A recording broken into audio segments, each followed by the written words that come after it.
Some people are not happy unless they're being a jerk to other people. A guy like Carl Icahn ruined airlines. He's the original Gordon Gekko long before Oliver Stone brought us the fictional version. Michael Douglas, huh? That's a story. That's a story in and of itself, isn't it? We should spend some time talking about that one day. Ed Till Show. Apple will not go to 1,000, Andy Dean. Andy Dean. He's a young talk show host. Had me on a couple of years ago. Says, Ed, you love Apple? I go, how can I love Apple, Andy? I said, how can I love Apple? I have morals. I'm a person with a conscience. Apple is one of the lowest forms of corporate life, and you know it, and I know it. Not only because of what it does in the provinces of China where it can get away with it. Not only that. The thing I hate about Apple is they made the superficiality, they made the least attractive, the least productive, the least virtuous of all of our reflex behaviors.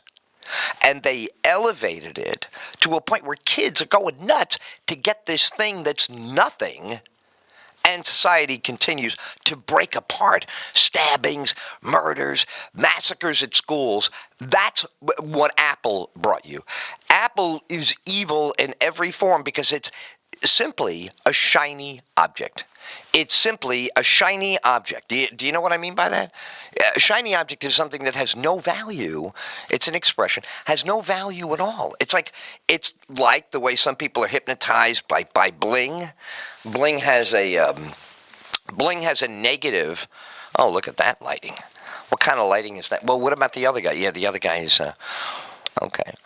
Well, we'll fix the other guy. Okay. In the meantime, we'll do this because we're in the middle of something here. I love that about the way we do things. So, you know, people are uncomfortable with Google sometimes, and sometimes I join them. But I'll tell you this. Google, for sure, is doing more for humanity.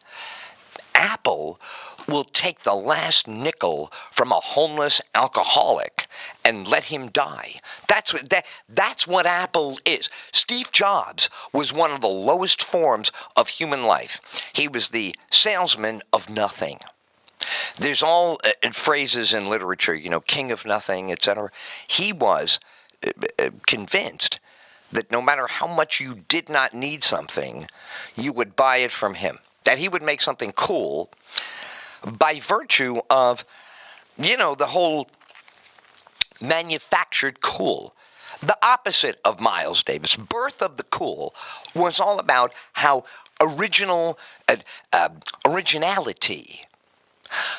purely originality, was enough to capture people, and then they would build on it. The great American tradition of innovation. That's what used to win the day. This piece of crap comes along, Steve Jobs. Thank God. I would have loved to have watched him die and say, F you on the way out, you son of a... I would have brought every Chinese kid who had to take sleeping pills and was refused the right to go to school because they had to finish their Apple project. Anybody who tells you any different is a liar, and I'll tell you why. They all crave the approval of power. That's what Apple reinforces. Do I have the most expensive? Do I bow down to this disgusting god of, things, gadgets, things, and gadgets? It's disgusting. It substitutes for motherhood. It substitutes for fatherhood. It substitutes for the things that make the country great, that may have made it great in the past and give it the opportunity to be great. It mocks, deconstructs, and is toxic to it. They're toxic people. I saw two of them yesterday. I was frightened by both of them. The bankrupt parent and the diseased child. It was horrible. I couldn't wait to get away from it. They want to come near, and you go, have a nice day. Whew, let me stay away from them. Wow, let me get away from that. That's exactly what's wrong with America. It smells like it's wrong. It looks like it's wrong. It behaves like it's wrong. And I believe that people feel bad about themselves when they behave that way. Maybe I'm wrong. Maybe they feel good about themselves. I doubt it. I want to tell you about the coolest cat I know. I do. I think they feel empty and isolated. And there you have the alcoholic component. And then you have the financial, impulse buy. They impulse spend to get a hit of that positive endorphin. And at the end, they've wasted everything they have. They have nothing at the end. Oh, no. But he's gonna say it to you anyway. He's got the sharpest tongue in this whole damn town. Until he's the baddest cat around. Meow. If you catch my drift. Are we copacetic here? Come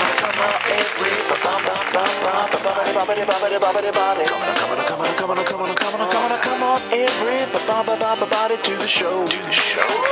The Ed Till Show. Ed Till's got all the news and storylines, talking about all the main events. He's just a voice in the wilderness that don't make no sense. Yeah, so come on, everybody, to the Ed Till way of thinking. Cause he never searches for middle ground. My man Ed don't sit on no fence. He's sorting facts with a razor's edge. And that, my friend, can be mightily intense. He's more than just a voice on the radio, sending out the truth to those who don't know. Man, if you can't see the world out there, you better watch out. Ed Till strip you bare. Good job. To the show. To the show. To the nice job on the lighting, kids. Yeah. Way to go. Oh, my God. So that was on the... all right, good. So we're all set. We're all back. Excellent. Great to have you with us on the Ed Till Show. Let's get some headlines. He settles, it's supposed to be over, and then I pick up the paper and it's not over. I don't know. I mean, the U.S. Attorney as well as any of us.